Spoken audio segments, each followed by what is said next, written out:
We're one of a handful of companies that actually foam fill our product. There are different ways to foam fill. We actually use a two-part foam filling process where two chemicals are combined as they enter the chamber of the window.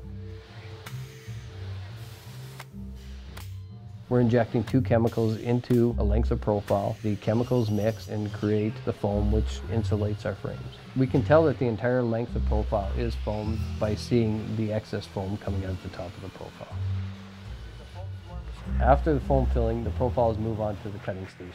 The cutting station, we run optimized cut lists, and the profiles basically just flow through, they're cut, and then they move over to the 4-point welder for welding. We use galvanized steel for screw retention in our windows. Everywhere there is an operating piece of hardware in our windows, there will be galvanized steel behind it. The way that we use the galvanized steel is a patented polar window process. Basically, 4 pieces of profile are inserted into the welder. The corners are heated up to 240 degrees for about 30 seconds.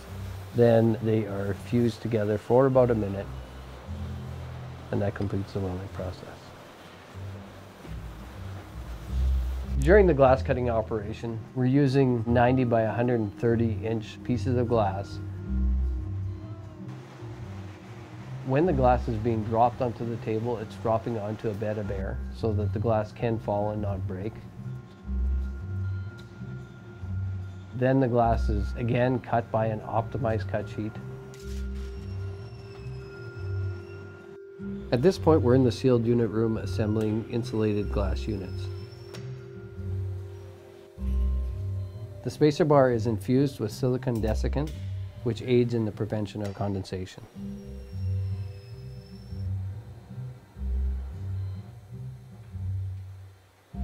And now for the second round of spacer bar.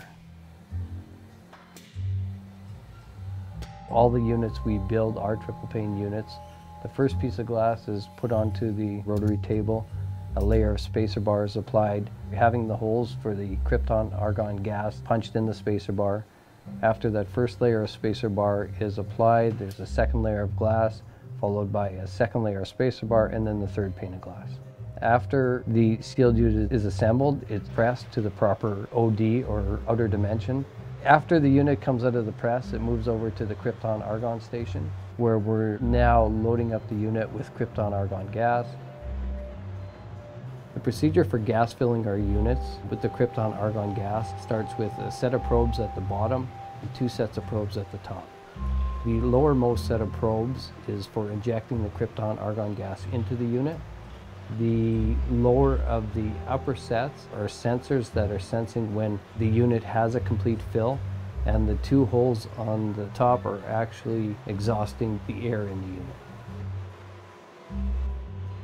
The next step in the process is the secondary seal. We're going to see the unit move over to the gunning station. There we're applying a butyl, and that's basically just the secondary seal on the unit. And that's applied at about 240 degrees. The butyl does add to the structural integrity of the unit. From this point, the window is going to go back to the PVC department and it's ready to be glazed. Glazing is the process in which the glass is actually inserted and sealed into the frame. The process would include setting the IG or the insulated glass unit into the frame on top of the Santoprene gasket. Santoprene gasket is the weather seal. Actually, I don't know of any window company that's out there that is actually using Santoprene for the gaskets. We have a totally independent gasket that's inserted into our frame, so should anything ever occur to that gasket, it's 100% replaceable. All our Santoprene gaskets are hand cut and hand welded. There's just no way to automate this process. The last step in the process would be after it clears final assembly. After the window clears final assembly, it goes into the staging area, awaiting an installation date.